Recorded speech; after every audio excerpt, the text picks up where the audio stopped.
Terasa itu memang pada saat kami membangun, material itu naik hampir 10-15%. Nah, ini terasa Pak bagi kami, terutama para pengembang subsidi. Bagaimana rumah subsidi itu kan tidak terjadi eskalasi ya. Saya yakin pemerintah juga tidak akan melakukan eskalasi karena ini bukan kebijakan yang populer. Sedangkan material ini terdorong kan, dorong naik. Nah, khusus yang di Jawa Barat itu kenanya 2 kali.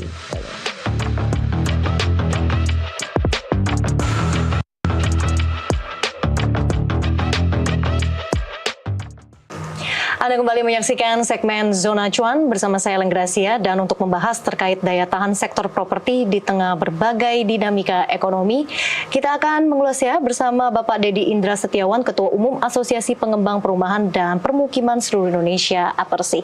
Pak Dedi, apa kabar? Baik, alhamdulillah. Ellen. Selamat datang di Zona Cuan. Terima kasih sudah bergabung bersama kami. Sama-sama. Kita sudah masuk di semester kedua 2026 ya Pak. Betul. Banyak sekali dinamika yang terjadi, mulai dari kenaikan suku bunga, kemudian juga tantangan ekonomi akibat geopolitik.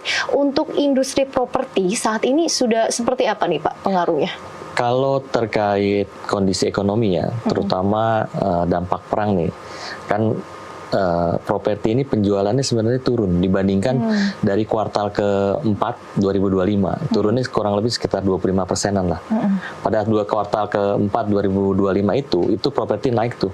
Pertumbuhan penjualannya sekitar 7,8%. Nah, hari ini terkoreksi nih di kuartal pertama ya, 2026. Nah, ini kan banyak penyebabnya, Ellen ya. Pertama pasti adalah bunga BI rate yang naik ya. Iya. Yang kedua, kondisi ekonomi global, perang, terus fluktuasi pasar modal, nilai tukar rupiah. Yang terakhir kan ekonomi masyarakat kan belum pulih sepenuhnya, seperti itu. Jadi soal daya beli ya, Daya beli masyarakat ini yang juga menjadi perhatian, betul. Terutama untuk sektor properti perumahan. Ini kan punya multiplier effect juga ke perekonomian kita. Karena ada 40 industri turunannya. Iya, ada 40 industri turunannya. Ya. Sejauh ini seberapa besar sih Pak kontribusi sektor properti dalam mendukung perekonomian kita, walaupun saat ini juga kondisinya daya beli masyarakat ini juga sedang lesu? Sebenarnya kan kalau melihat cita Pak Presiden kan, properti itu diharapkan menyumbang 2% pertumbuhan ekonomi kita, targetnya. Tapi dengan kondisi hari ini ya belum tentu tercapai ya, sekitar 2% pertumbuhan ekonomi. Karena ini properti ini luar biasa terkait industri turunannya. Seperti itu, Ellen. Masih banyak yang perlu dikejar. Benar. Dari pemerintah sendiri juga ada program 3 juta rumah. Nah, menurut perspektif dari APERSI, seberapa realistis sebetulnya target tersebut? Kalau 3 juta rumah itu kan sebenarnya ada dibagi 3 ya, rumah desa, rumah kota, sama rumah pesisir kan. Kalau kami kan masuk di program yang 350.000, program rumah subsidi, seperti itu. Nah, itu kalau tahun lalu, kalau kami kan pengembang yang main di MBR tuh kurang lebih sekitar 278.000 lah, apa 287.000 yang kami realisasi dari 350.000 kuota yang disediakan pemerintah. Oke, jadi progresnya juga sudah mulai on track naik, ya? Sudah naik. 2025 itu kita naik. Nah, faktor apa sih Pak yang sebetulnya menentukan keberhasilan dari program 3 juta pemerintah? Kalau saya melihatnya karena kami bermain di rumah MBR ya, dari 350.000, yang paling kami hadapi sekarang ini ada beberapa hal. Pertama terkait LSD ini. LSD ini kan belum selesai ya, belum ada solusinya buat kami. Karena kami para pengembang ini kan semua beli tanah ini kan pasti di zona kuning. Tiba-tiba kan ada ketentuan ya bahwa ada ketahanan pangan nih. Kami sepakat dengan ketahanan pangan. Hanya saja kan tanah-tanah yang sudah teman-teman pengembang beli yang sudah masuk zona kuning, nah ini perlu dipertimbangkan lagi. Ini kan sedang berproses nih. Nah, ini jadi menghambat terhadap land bank kami. Banyak teman-teman yang dia nggak bisa bangun karena izinnya kan nggak bisa keluar pada saat dia tanahnya terkena LSD. Seperti itu. Pertama LSD. Kedua, memang kami bersyukur sekali Pak Menteri ARA ini yang mengeluarkan beberapa kebijakan ya terkait BPATB gratis, ya, kemudian PPNDTP, kemudian pembiayaan dengan pembiayaan properti buat kami dan toko-toko bangunan, itu bunganya rendah semuanya. Terus yang terakhir ini yang luar biasa lagi kan terobosan beliau dengan OJK kan dengan slik yang di bawah 1 juta kan nggak dilihat ya buat KPR. Dan kemudian juga kalau konsumen pelunasan dulu butuh waktu 3 bulan, sekarang kurang dari 3 hari. Nah ini satu terobosan terbaru ini. Nah harapan kami dengan terobosan terbaru ini segmentasinya terbuka nih pasarnya. Dulu kan banyak konsumen kami, Ellen ya, udah beli rumah ternyata terkendala listrik. Nah itu, mudah-mudahan dengan kondisi sekarang yang apalagi masyarakat kena banyak masalah dengan pinjol, pay later. Nah itu kan jadi problem buat kami sebagai penjual dan apalagi masyarakat yang memang ingin punya rumah dan mereka kadang-kadang, Ellen ya, mereka tuh nggak ngerti bahwa mereka terkena hanya 12.000 biaya administrasi. Apalagi yang sudah diputihkan. Kan itu jadi dosa seumur hidup mereka bisa ngambil rumah. Nah ini terobosan nih. Sebetulnya sudah ada booster-booster juga yang memang diberikan oleh pemerintah. Betul, luar biasa untuk menopang sektor properti dalam kurun waktu kira-kira 2 tahun terakhir ini ya Pak ya, kalau kita perhatikan. Pak Prabowo nih, Pak Menteri ARA, luar biasa nih. Lalu kemudian kalau kita balik lagi ya Pak, berbicara soal kendala-kendalanya. Selama ini kan pembangunan rumah subsidi itu juga masih ada beberapa PR yang juga harus di-solve begitu. Mulai dari harga tanah, kemudian biaya konstruksi, hingga proses perizinan nih Pak. Menurut Bapak, hambatan mana yang saat ini masih menjadi PR terbesar? PR terbesar sebenarnya proses perizinan. Tadi terkait LSD, kemudian juga perizinan ini kan di setiap daerah kan banyak hal yang berbeda-beda. Dengan kebijakan kepala daerah yang berbeda-beda. Dan kemudian juga terkait tanah, ini kan aturan pemerintahnya itu membolehkan tanah kami jual tanah itu dari 60 sampai 200. Ini rentangnya terlalu luas. Makanya waktu itu saya pernah mengusulkan ke Pak Ara kalau bisa dibikin satu standar sendiri untuk rumah properti. Misalnya bangunan range-nya diperkecil dari 30 ke 36. Luasan tanah kalau rumah subsidi, khusus rumah subsidi 60 meter aja. Sampai 72 lah.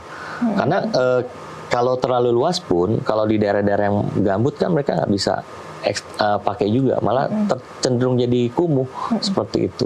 Yang penting kan pada saat pengembang itu bangun tanahnya misalnya luasan 60 sampai 72, nah ditambah fasilitasnya, taman standar tamannya, rumah ibadahnya, terus kondisi jalan, nah itu jadi satu terobosan juga. Oke, jadi perlu adjustment juga ya. Kan kami kan dianggap yang ngabisin lahan kan. Oke. Adjustment untuk standarisasinya ini juga perlu dievaluasi. Perlu. Nah. Itu belum berubah dalam. Oke, itu belum berubah tapi diharapkan bisa berubah. Diharapkan berubah. Oke, baik. Dengan kondisi saat ini juga Pak, kalau kita berkaca dari kondisi makroekonomi, dari kurs dolar Amerika Serikat, ini kan juga sudah mendekati Rp18.000. Kemudian pastinya ada kenaikan dari sisi operasional, dari harga BBM misalnya, dari harga energi. Sudah sejauh mana nih Pak dampak yang paling terasa itu di bagian yang mana? Yang terasa itu memang pada saat kami membangun, material itu naik hampir 10-15%. Nah, ini terasa Pak bagi kami, terutama para pengembang subsidi. Bagaimana rumah subsidi itu kan tidak terjadi eskalasi ya. Saya yakin pemerintah juga tidak akan melakukan eskalasi karena ini bukan kebijakan yang populer. Sedangkan material ini terdorong kan, dorong naik. Nah, khusus yang di Jawa Barat itu kenanya 2 kali, ya, karena pada saat kebijakan gubernur ya tambang-tambang ditutup itu. Pengembang di Jawa Barat itu sudah terkena dari material alam. Tambah lagi sekarang yang terkait kondisi ekonomi global. Jadi mereka terkena kontraksi 2 kali. Nah, di kuartal pertama 2026 ini harga material ini sudah naik seberapa besar Pak? Kalau hitungan kami 10-15%. 10-15%. Ya. Dan ini juga turut membebani daripada margin pasti. Juga? Jadi kami ya para pengembang ini, kami ini harus beradaptasi kan.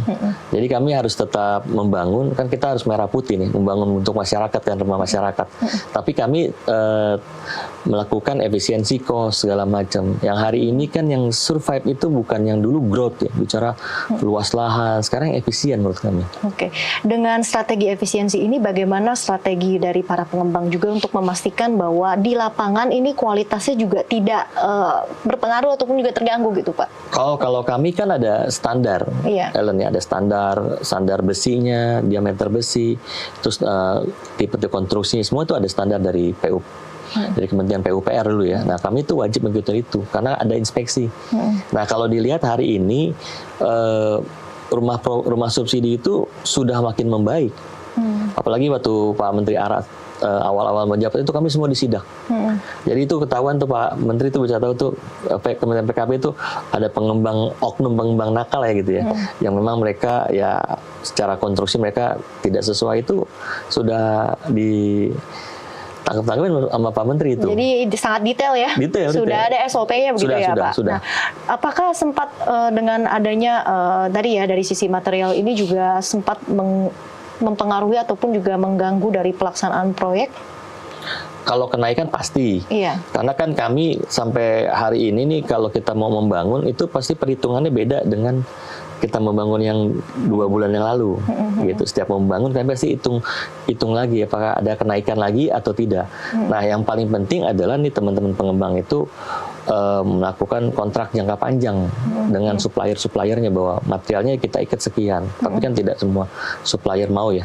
Kita bicara sampai rentang 2026 kita beli baja ringan dengan harga flat, mereka juga kan nggak mau. Seperti itu. Oke. Dan kita juga melihat juga ya saat ini dari kemampuan masyarakat dalam membeli rumah, khususnya untuk pembeli rumah pertama, mungkin untuk generasi-generasi muda seperti generasi Z ataupun millennials. Menurut Apersi sendiri melihatnya kemampuan masyarakat saat ini dalam membeli rumah itu sudah seperti apa, Pak? Nah, kan daya beli masyarakat turun.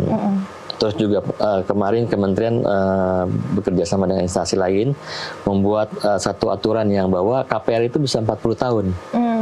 Nah, ini kan untuk menjangkau desil-desil yang masyarakat berpenghasilannya buat dia rasio ngambil KPR itu nggak cukup. Jadi dengan 40 tahun itu sebenarnya jangka panjang otomatis angsurannya turun nih. Dari 1,1 biasanya bisa jadi 700.000 per bulan gitu. Nah, ini bisa menambah pasar lagi sebenarnya. Dan tinggal masyarakat tinggal cermat aja kan, 40 tahun pada saat dia punya uang dia bisa bayar, jadi jangka waktu diperpendek atau angsurannya diperkecil lagi seperti itu. Oke, jadi KPR 40 tahun ini bisa menjadi solusi ya Pak? Jadi salah satu solusi. Untuk generasi muda yang saat ini yang mungkin anak-anak umur 20 tahun ya. yang masih perintis ya Pak ya. Iya, betul. Oke, baik. Dialog kita semakin menarik tapi kita harus jeda terlebih dahulu. Pemirsa, Zona Cuan akan kembali usai jeda.